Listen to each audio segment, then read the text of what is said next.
Hello everyone, this is the brief discussion of power for police problems. I only have 15 minutes in this program, plus we know we don't really like to listen to these kinds of discussions for more than about 15 minutes, so I'm going to try to cut it very brief. Your readings and the slides will fill in some of the things that I kind of gloss over. So the big question is power good or bad? And the short answer to this is it's good. It's the only way you get things done. But you really have to cultivate power by looking at the needs of those who follow you. And if you forget those needs, your power can go away. I'll talk a little bit more about that on the next slide. You build it inside the organization. It's subject to all these kinds of interruptions because other people in the organization have power as well. It's one of those paradoxes. If you use power, it diminishes a little bit. But nonetheless, we shouldn't be afraid to use power because that's how we get things done. So here's a list of some of the things that we have a tendency to do that diminishes our power. I recommend here that you pause this and just read the slide real quick. One of the next things I'd like to cover is William Kerr Muir's policy analysis in the Police Officer as a Street Corner Politician article. Now, Muir has got a whole book on this, so I'm just going to gloss over it. But if you're really interested, Freedom in America is a book he put out in 2010 or 2011 on this topic. So Muir's idea is that power of the sword is what we always beat up the police over, and yet power of the word and power of the purse are also potential powers that are subject to abuse. And he then goes into some of the paradoxes of power. The first four he mentions in his article that's in your readings, and that's the power of dispossession, detachment, face, and irrationality. And the Reader's Digest version here is we possess things as we get more experience and time and our rewards start to build up. We have property, and we have family, and we have a reputation. And then that makes us vulnerable. Our things can be stolen, so we have to put resources towards protecting them. Our family can be kidnapped and held hostage. Hopefully not, but so we have to protect them or not live in the same town we police. And yet, if I don't live in the town I police, I'm not really attached to my citizens. But in this day and age, maybe I need to live 2 towns over and take different routes home. See the paradox there? And then with face, every time I have a reputation, no matter what it's built on, it's vulnerable. If it's built on always trying to do give my word and then follow through, there are always paradoxes that come up that make you choose whether or not you're going to care about family, for instance, and then you catch a guy who's committed a crime on a holiday and you have to take him to jail. Well, then that deteriorates that face. And then all of these put us in this paradox of irrationality where sometimes we take actions that maybe we wouldn't do otherwise. I've added a few more paradoxes because Muir's not a working street cop. He rode with a lot of cops. Unfortunately, by the way, Sandy had a stroke in February and we lost him.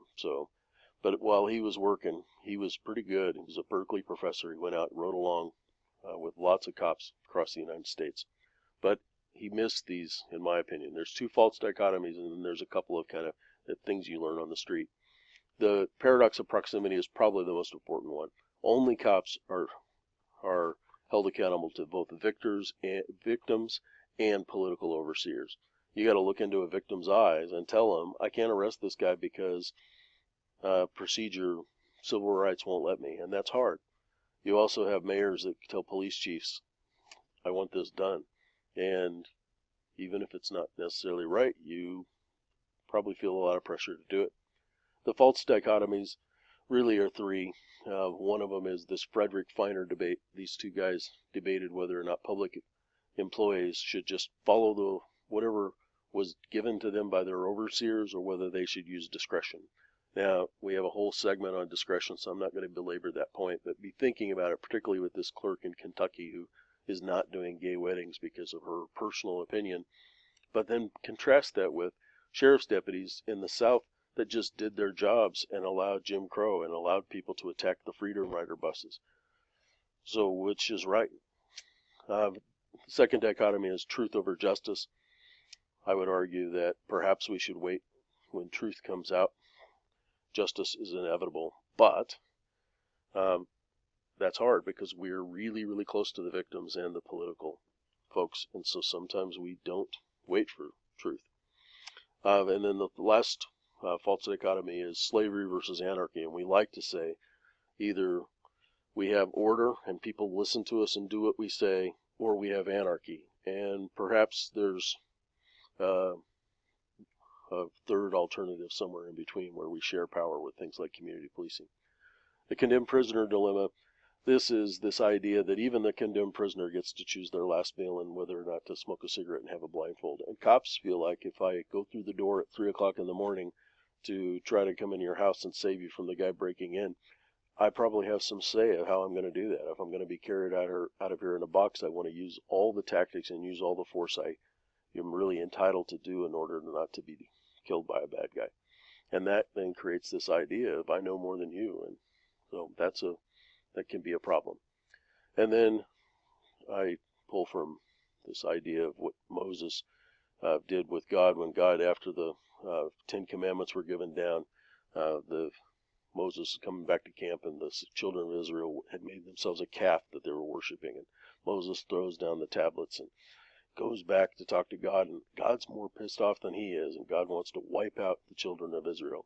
And Moses reminds God of the future, reminds him to think about what's going to happen, and that's a paradox for us. We, in that, probably similar to that. Sorry, I had to take a little break there for a coughing segment there. So this remembering the future is another one of those paradoxes, or maybe it's a solution to the paradox of truth over justice, is that we can't make these rash judgments now because we have to remember that there's a future that we're going to have to deal with. And then the last one is these irrevocable deeds, irreversible ideas. And that's a Muir idea. I would love to have come up with this. What a powerful idea of irrevocable deeds lead to irreversible ideas. We cause our own revolutions by the kinds of things we do, and we need to be more circumspect about what we are doing. Certainly that's hard. When Michael Brown is trying to, beat the heck out of you, it's difficult to remember that and look at what's happened in Ferguson as a result of that. So that's the end with this slide. There's, you can unpack these ideas into more than one book. I've included, for your regard, Muir's other paradoxes for both the power of reciprocity, or the power of the purse, and the power of persuasion. And these are interesting, but probably not as important for our discussion right now. And since I've got a limited amount of time, I'm just going to gloss over these. In my face-to-face class, I give them an informal mediation model that might help them know how to deal with some of these real-life issues that we come up against. I'm going to just flash the slides on here for about 5 seconds each. You can pause and look at them, but I'm not going to go into, in this format, this kind of methodology. I put on a class every summer, though, if you want to have a face-to-face and learn how to do this informal mediation. That's a good time to get those skills.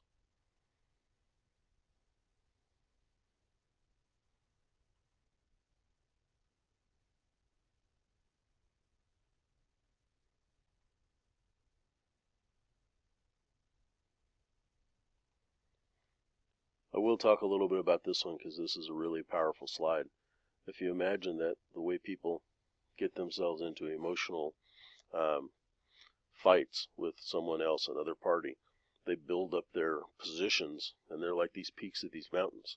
And if these are mountains, if you're standing on one peak and your opponent's standing on another, no wonder you yell at each other. That's the only way you can bridge the divide. But if you can get people to move back to the base of the mountain, where their interests are, that's their needs, wants, fears, and concerns, you usually find that there's overlapping interests, and those usually can be the basis for a solution. And so I include this so that you at least have some tools of maybe how you could figure out how this balancing power works.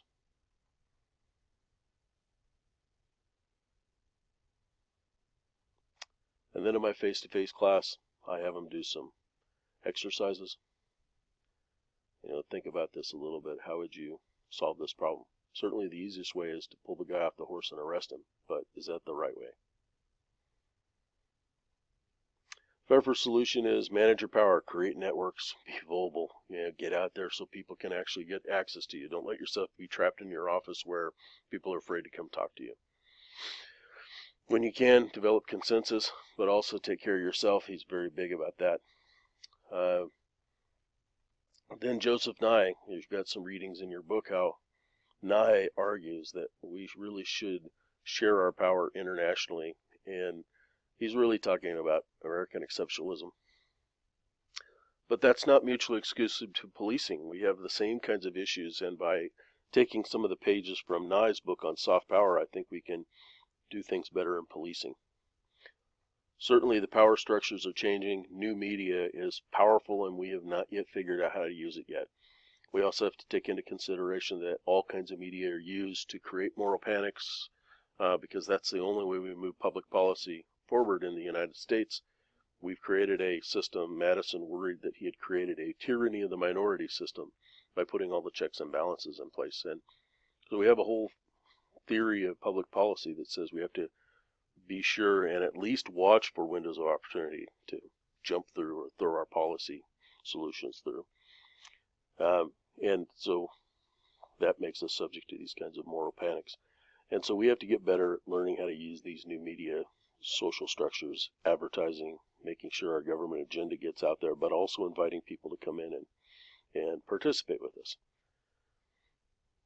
Here's the modes of power, soft or hard, attraction or force, transformation or transactional, where I trade you tit for tat, or transformation where we make it into a bigger pie so everybody gets the size piece they wanted. Power for everybody or power over somebody. The better power models are obviously the power that we would consider smart or soft power. Here's the continuum that Nye sets out, where you have this authentic being, compassion, outreach and diplomacy, networking, public relations, negotiations, and then finally only this kind of manipulating the agenda. This idea of active being is trying to put yourself in the other person's position and recognizing there's a relationship potential here if we can get on the same page, and that is very powerful. So I would suggest pausing and looking at this. The one thing I will say is, this active being, enemy in the mirror, is very powerful. If we empower everybody and we give people a chance to recognize how their friends across the field and their foe might be looking in their mirror, that's very powerful. And then ultimately we want them to restore equity and clarify future intentions for each other. And once you kind of get the wedges pulled out of the relationships, or the burrs out from underneath the saddles, you can transcend the conflict and resolve. Here's some techniques: mirroring, noticing the other side, building rapport, that's rounds of play, summarizing back. I have another group exercise. I'm just going to slide over that, but you might pause and look at this. New public administration theory says we don't have the luxury in this Frederick Feiner debate to sit back and say, it's not my job to think, all I do is obey orders. And I would just ask you to think about whether or not that's a good model. And then the last theory I'd like you to think about is this Nass-Price-Weber theory of whether or not there is a beneficial type of corruption. And so they argue that if you find an individual case of injustice, or if you find a group as a whole that don't have access to the system, they don't have the language, they don't understand for whatever reason, or if you find that law has moved slower than community norms, in any of these three cases it would be acceptable for you to say, I'm not going to enforce law or policy. And that's corruption, not enforcing law or policy. But the argument here is that you create more power by ignoring a hard power route and instead embracing a soft power route to negotiate and find ways to co-govern. And I'll leave you with that.